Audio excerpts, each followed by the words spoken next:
This is a wonderful story that Georgia Congressman John Lewis, wonderful John Lewis, told about an afternoon in his during his childhood in rural Alabama, when he and 15 of his cousins were playing in his Aunt Suneva's dirt yard when a terrible storm came. And I chose this story because it talks about home as both an actual physical place and also a metaphor. And I wonder how that experience of literally holding down the house with his cousins might have empowered John Lewis to know himself as someone who could stand strong in solidarity in the face of great storms.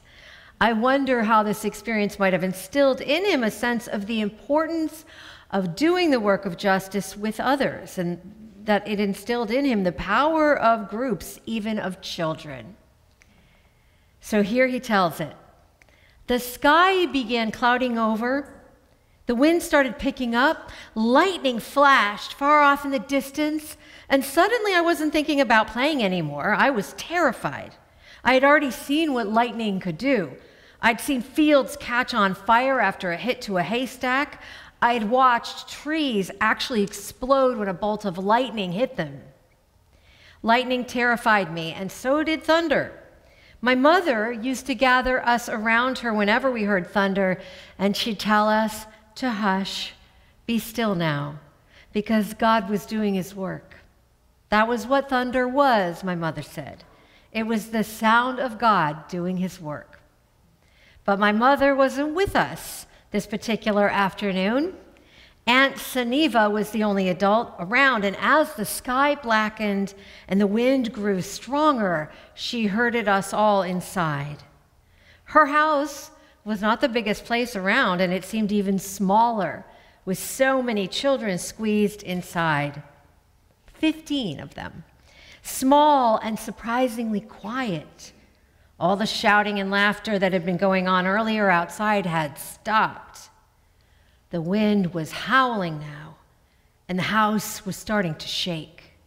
We were scared. Even Aunt Suneva was scared. And then it got worse. Now the house was beginning to sway.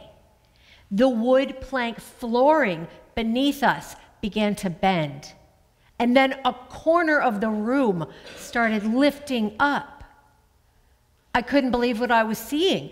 None of us could. The storm was actually pulling the house toward the sky with us inside it. That was when Aunt Suneva told us to clasp hands. Line up and hold hands, she said. And we did as we were told. Then she had us walk as a group toward the corner of the room that was rising. From the kitchen to the front of the house, we walked. The wind screaming outside, sheets of rain beating on the tin roof. Then we walked back in the other direction as the other end of the house began to lift. And so it went back and forth, 15 children walking with the wind, holding that trembling house down with the weight of our small bodies. Here ends the reading.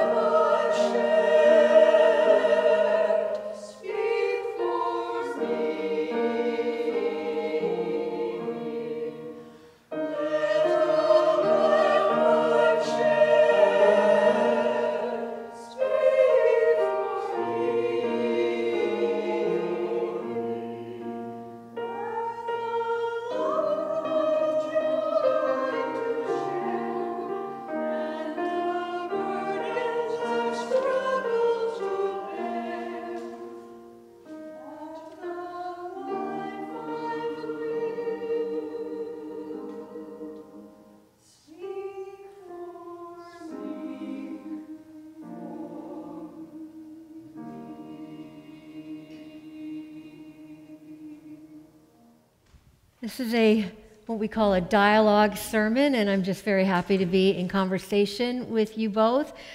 I wanted to say, or to ask you, you know, what are you working on? What's going on with this housing crisis? Yeah, so as you all heard, my name is Colette. I am a racial justice organizer in Lynn and Swampscott. And one of the main issues that we've been focusing on has been housing. Historically, ECHO has focused on a number of issues, and we organize throughout faith, class, race. But one of the unifying issues that we found was housing. And housing impacts all of the communities that we work with in ECHO in a variety of different ways. And, you know, a lot of the other issues that we focused on, such as, you know, creating safe communities, that starts with housing. Mm-hmm. If we want our students to be able to achieve a meaningful education, they need to be consistently housed in safe conditions. And so that's what we've been focusing on. We've been focusing on trying to fight for affordable housing. Affordable housing that is, you know, up to standard, ensuring that people are not just in a place that they can afford, but also is in good conditions, and ensuring that we see housing as a human right rather than a luxury, as you had named. Yeah. Alan, do you want to add to that at all, or add specifically what your work has been in ECHO? Sure. I work in areas outside of Lynn and Swampscott, so Salem, Beverly, Gloucester, Rockport, and all of the many other towns of Essex County. And again, housing has come up as the priority issue, not only for low-income folks, but even really upper middle-class people who are living on these seaside towns and seeing the impacts so clearly. Yeah, I mean, I think that when we think about housing crisis, it tends to, we tend to think about a particular socioeconomic person or situation, and it isn't. That's right. We're all feeling that. It's affecting all of us. How did you guys get into this work? For myself, I grew up in a church. I grew up in a Baptist church, Sheldon Street Church in Rhode Island, and social justice was a big part of the things that were taught there. I've always been a person that's wanted to create a better world and have that be part of my life's project. And I firmly believe that you cannot create meaningful change unless you do so with people. And so that's why I believe in organizing, is because we are working to build a better world together. It's not just one individual, but rather our collective spirits working to invoke the world we believe we deserve. Thank you. Alan, how did you get into this work? Yes, I fell in love with community organizing in college. I grew up in the suburbs, and my parents were able to live there because of the GI Bill, right? My grandparents fought in World War II, and they had this subsidized house in the suburbs, an opportunity that people of color were not able to take advantage of. And when I started organizing, I began hearing these stories again and again of housing as an issue, and it was genuinely not something I'd thought about, but the emotion and the intensity was so raw that more and more of my energy started going there as well. Great. Is there any, I know I didn't ask you this in advance, but is there a particular book or paper that you would recommend that we read or avail ourselves of to understand the housing crisis right now, even in Massachusetts, or a website or a resource? And if not right now, maybe you can let us know and we'll post some of those, because I think it feels somewhat overwhelming at times, doesn't it? It's like, where do I, so that can be part of our further conversation.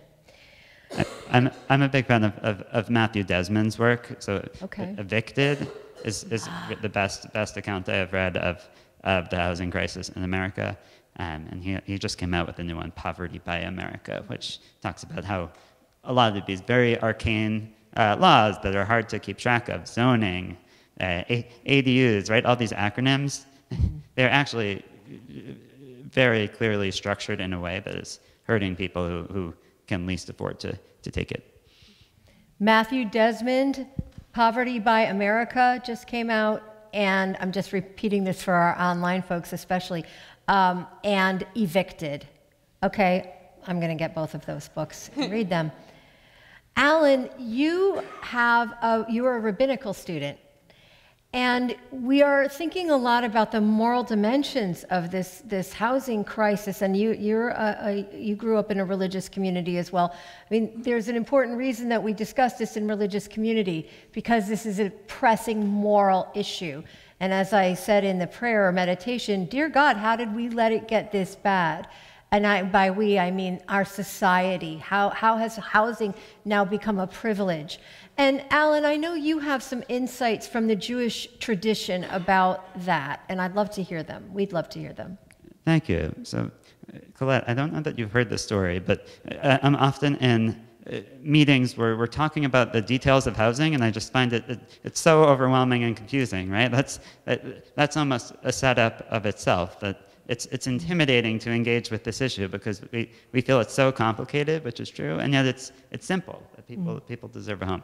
So we were talking about the Tenant Opportunity to Purchase Act, and I did not TOPA, I didn't understand what it meant, and then Lynn, neighbor to neighbor, said it's a right of first refusal, that a tenant can speak up if the owner of the property is going to sell it to someone else. I said, oh, Jews have been doing that for literally 1,500 years, right? It appears in the Talmud. And the Jewish experience specifically of being a minority in communities that did not fully value them as residents, it gave rise to this entire field of housing law. We have records of rent strikes taking place in the year 1000 in Germany. The word ghetto, it comes from Italian Venice in the 16th century, and the first ghetto was built to keep Jews and restrict them from living in other towns, right? It was basically zoning ordinance. And so there's that legacy for me, but also on an emotional gut level, we have this verse in Exodus, right? Ve'asu li mikdash ve'shachanti b'tocham. God says to the Israelites, make me a dwelling place so that I can dwell within you. Within you, the community, and within you, each individual. And that's a striking claim, that if God does not have a dwelling place, if we don't build it, even God is not going to be able to come. And so having a place that people can call home and feel secure in is a condition, as you were saying, Reverend Victoria, for community and love and holiness to even begin to enter our lives. Thank you. Do you want to say anything about, I think sometimes about Jesus saying, the Son of Man has no place to lay his head, and how he was itinerant, and how so many wisdom teachers and prophets are itinerant and do not have a home. And I just find that to be interesting in terms of the paradox between that and the importance of home for that sense of stability, security, and the building up of just well-being and wholeness, the shalom. Do you want to say anything about what you learned about the sense of home in your Baptist upbringing? Yeah, absolutely. I believe that it is essential for your spirit to be able to develop in a place that you can call home, right?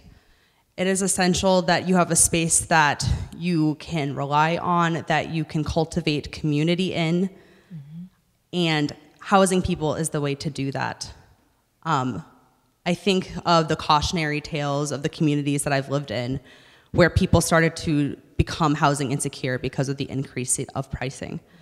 I've lived in communities such as New Orleans and Boston, places that have had vibrant communities of color, displaced because people have made decisions that they wanted to prioritize profits rather than the well-being of a community. And I've seen the spirit of those communities erode because of that. When I used to live in New Orleans, I used to live in a neighborhood that was really special. I had people across the street from me that was a family. I had musicians next door to me, and we all had very different backgrounds, but it was great to be able to come together, when there was Mardi Gras and particular events in the city, and just, tell stories. And when I came back to New Orleans after I had moved out, for graduate school, I noticed that they were gone. And the community felt different. Stepping in there, I could feel the difference. It was just not as welcoming. And so for me, it is important, not only just the fundamental principle of we need to house people, housing is a human right, but humanity itself continues to erode when we're not able to keep people where they want to be. Thank you. That's really powerful. I was just thinking about, I was reading a story about in Lynn, there's a big apartment complex that was under owners that were increasing the rent, exponentially by 60%, I believe it was. And some of the residents were interviewed and they just said, we don't have the money. I mean, people said, I'm working 2 jobs, I've got kids in school, I just don't have the money. And if we lose our home, we lose our community, we lose our church, we lose our connections, we lose, it was just like being aware of all of the ways that we create our sense of meaning and culture and safety and all of those things by when we are able to stay in one place and call it home. And I just thought how cruel that is and how we accept that. I think there's just a huge percentage of residential properties that are being bought by investment firms right now in America. And I think it's like the United States Real Estate Agents, some kind of big organization was tracking this, and they were anticipating that it was going to be like 23 or 24%, and they thought, well, that's awfully high. But then when they actually crunched the numbers for the past 3 years or so, it was like much, much higher percentage than that, 40 or so percent. So all the ownership of residential properties being by people who don't live there, who have no investment in the community, who are using them as a form of passive income. So there's so many ramifications for all of this. I know we'll be able to have some conversation with you following our time of fellowship. What are some of the things that we can do? And I want to start with attitudes and awareness, right? Before we can act, sometimes we have to really interrogate our own assumptions, our attitudes, and even bring things to consciousness and awareness that we might not have had awareness of. Right. I would start with this idea that we talk about a lot at ECHO, that race is a diagnostic tool, meaning a lot of the most urgent problems are first felt by people of marginalized backgrounds, but are actually indicative of issues that are going to affect everyone. Yeah. And so I'm talking with people every day in Gloucester and Rockport who are quote unquote fine, right? They've succeeded in buying a home 30 or 40 years ago, but now if they want to get a wheelchair accessible house and move out of their current one, they won't be able to afford it. Right. Their kids aren't able to afford to live in these neighborhoods where they've lived their entire lives. And so in terms of attitudes, I think we need to set aside the concept that this is something separate that has nothing to do with us. Good one. Yeah, the thing, about my kids can't afford to live anywhere nearby is a real one. And so I know in my pastoral conversations with many of you, multi-generational homes and co-housing and things comes up quite a lot. And that's going to be a new norm. So that might be an opportunity we can embrace, but not at the cost of exploitation and suffering. Colette? Yeah, just to piggyback on that, I think that it's really important for us to share our housing stories and ask people about their housing experiences. A lot of people that experience housing insecurity, housing displacement, it's not always visible to us. Yeah. We won't know unless we ask people, what has your experience of housing been? Especially for renters, you learn so much when you ask these questions. People don't always walk around sharing these things because it can be humiliating to be displaced from your home. It is humiliating and degrading to not know where you're going to sleep the next night. People won't know unless you ask them. And those discussions themselves can be empowering, right? To be able to validate someone's experience and to listen. But also with those stories, we start to get a better understanding of what's going on in our communities. And with that, we can fight together. Thank you. It's a lot. And we do have a few minutes maybe for just like a comment, or if you have any burning thoughts or burning questions that you want to share in this community right here, especially if you can't stay afterwards. Is there anything urgently on your mind for these two on this issue, or just a comment?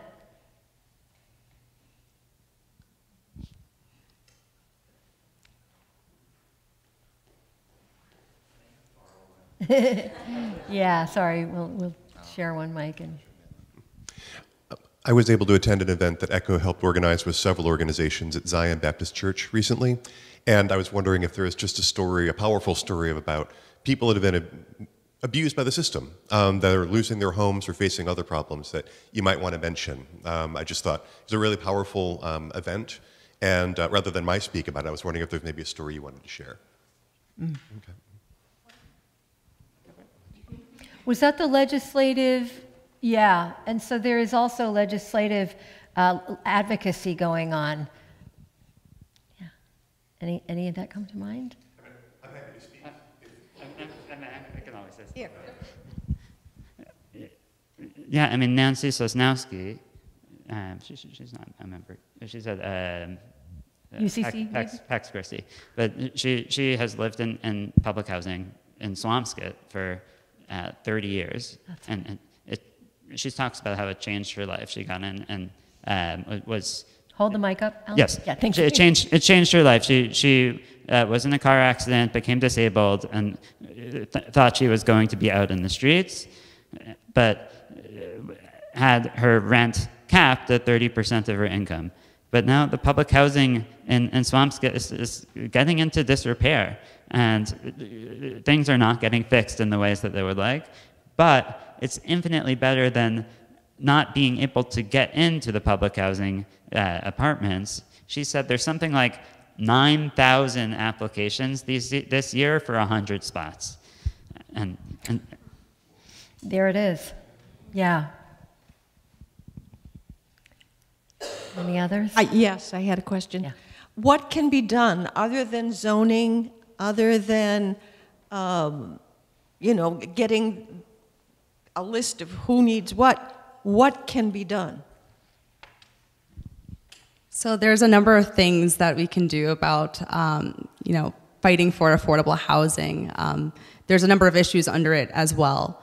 One of the things that we are focused on in the in-district action that we just spoke about has been the Affordable Homes Act, and making sure that bill passes, but also making sure that affordable is actually affordable. Yes. So one of the challenges in Lynn, right, is that we're defining affordability based off of the area median income in communities such as Boston. The average Bostonian does not have the same salary as the average Lynn resident. And so these types of definitions are incredibly unfair to the communities that we're working with in Lynn. So that's one of the things that we've been talking about and fighting for. Some other things that we can do have been trying to uplift the ban around rent control. That's going to be a long battle, a very challenging one, but it is absolutely worth fighting as we continue to see rents continue to increase. Yeah. Yep. come to an ECHO meeting, which Colette will run. We always list them. Call me anytime if you want to know more about ECHO. Also get on their mailing list. It's such a good organization. Martha, do you want to chime in? Here you go.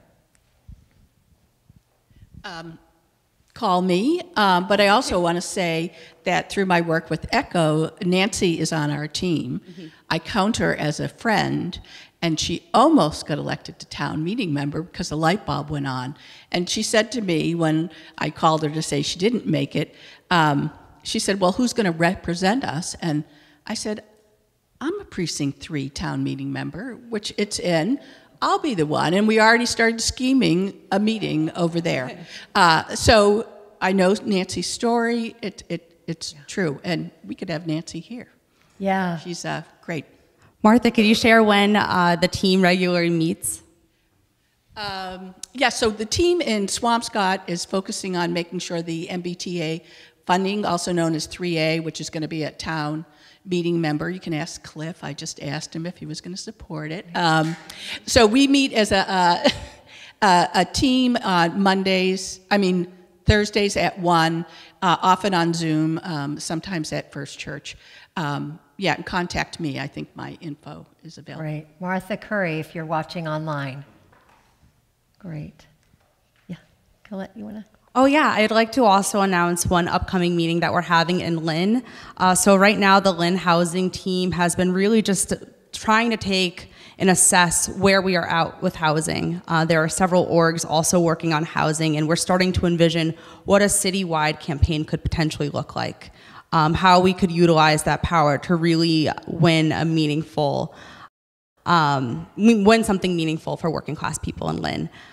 We are going to be meeting next on May 23rd. That's going to be a Thursday at St. Stephen's. The meeting will be at 6:30, and we will be talking a little bit more about research as well as how we want to follow up from that in-district action that we had. So if you can make it, I would love to see you there. We're in a really good place right now with the work, and we want more folks to join us. And there are teams, Lynn and there's a Swampscott team, is Swampscott and Marblehead together? Can you clarify what the local regional teams are who are working on housing through ECHO? Colette is responsible for Lynn and Swampscott. Okay. I am responsible for everywhere else. Okay, okay, great. So that includes Marblehead. I was just at a clergy association meeting there, but we're trying to get the team started there as well. Great. Well, there you have it.